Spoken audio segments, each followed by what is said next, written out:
as the society evolved, as people got cars, as people got wealthier, as people became mobile, as people's tastes changed for dining, for shopping, this fixed asset, this piece of property, was able to evolve with it. And it was the initial planning and the mentality of the planners at that time that really allowed it to change and prosper. Until recently, it's always been the more functional venues that have been successful commercially. And inversely, in a strange way, it's been the really beautiful malls that are the ones that are actually financially challenged. And maybe people don't realise that, but it's actually the boring box that works the best in retail. I say until recently because we've sort of entered this golden age at the moment where we're seeing a more consistent convergence of form and function, where there are actually beautiful malls out there that are doing a lot of business as well. Maybe we're finally starting to see that powerful synergy that exists between a business mind and a design mind working in unison to create something that is truly sustainable from a functionality point of view and also has timeless form. This whole event this week is all about the interplay between business and design, so I thought it was appropriate to talk for just a moment about the relationship between a retail developer and a retail architect.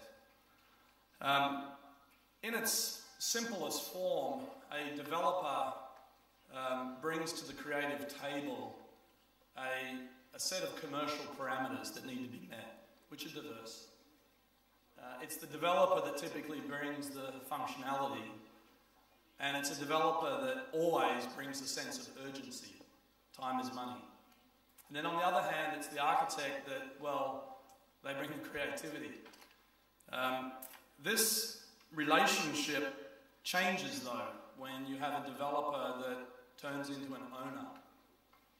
And moreover, when the developer-owner becomes an owner of dozens of assets. By owning and operating dozens of shopping centres, the developer brings to the table this experience of living with an organism that's in operational mode and in a sense brings experience that is absolutely priceless. So at the end of the day, it really is the developer that needs to be responsible for the ultimate decision about design, not the architect. Having said that, the designing of a retail venue is not a perfect science. We do learn as much from our mistakes as we do from observing what works in the real life examples. The ongoing daily custodianship, if you like, of a mall forces an owner to experience that mall through the prism of a retailer and a customer. And that perception really causes you to live through future design processes in a very different way. Not in an esoteric way, not in a theoretical way, but in a real life way. If you contrast that very intimate, create, observe, interpret, and then recreate continuum of the developer with the relatively short-term, retained involvement of an architect, you can immediately start to see a misalignment or a potential tension that exists. No matter how experienced or how intellectually adept or how thoughtful an architect may be, it is a mighty task to expect he or she to be able to balance all of the various nuances of a very, very complicated social organism as a shopping centre, particularly when that architect would have an additional aesthetic influence playing on their mind and through their thought process. These slightly or widely divulging influences do create tension, but if they're managed correctly can deliver through a collaboration something that is a composition of both form and function and truly a wonderful experience for a customer. If I had to distill all of the sort of hundreds of design principles that we live by down to one axiom, it would be that of threshold resistance. The best way to examine threshold resistance is to look at examples of it in the real world. Many people would think that threshold resistance is the consequence of constraints being placed on the developer or the designer during the creative process. However, ironically, it's actually those very people that often create the resistance in the first place.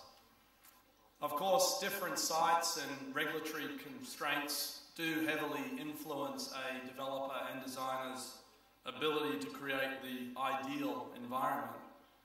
But to minimise or eliminate threshold resistance is very much an onerous aspiration.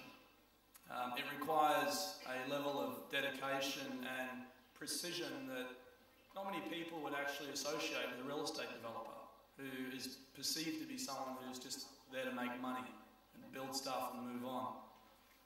Designing a large shopping centre is a highly iterative process that typically would take 18 to 24 months, if done correctly.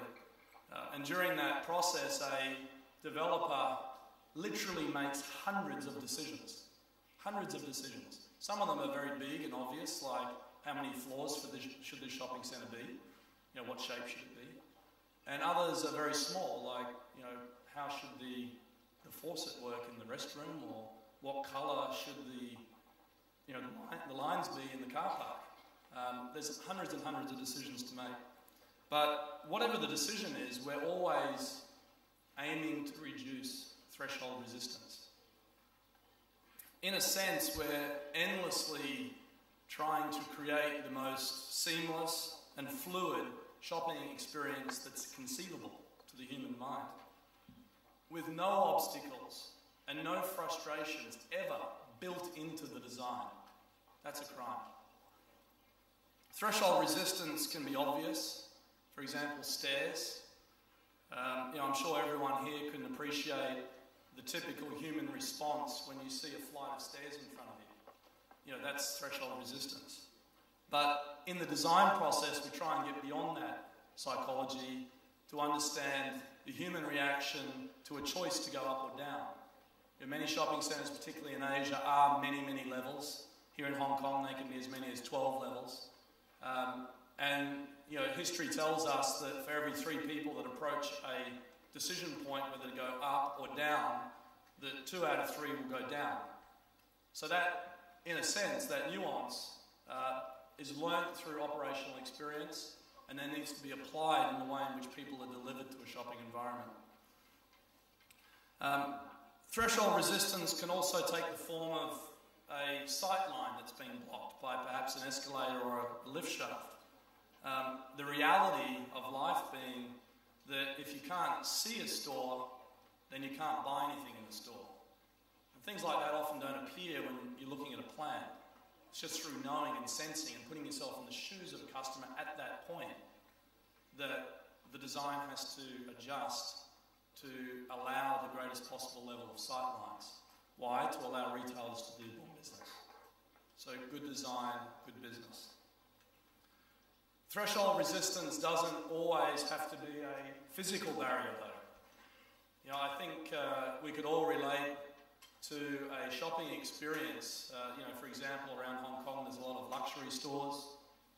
Around the world's cities, there's many luxury stores. And, I, for one, can relate to situations where I've walked in there, perhaps I'm not dressed as well as I should be, and the, nasty shop attendant looks me up and down and decides in her mind that I'm not worthy of being in the store and gives me one of those foul looks. I don't know who else has experienced that, but I have. That's threshold resistance right there. That experience. The intimidation that you feel as you cross the threshold to the store by that person looking at you in that way turns you off, discourages you from purchasing. I lived in Japan for a long time, and I always remember in the winter time the department stores, which are a huge business in Japan. It's 5 degrees outside, and some book tells them that it's got to be 20 degrees in the store all year round. So what do? They turn on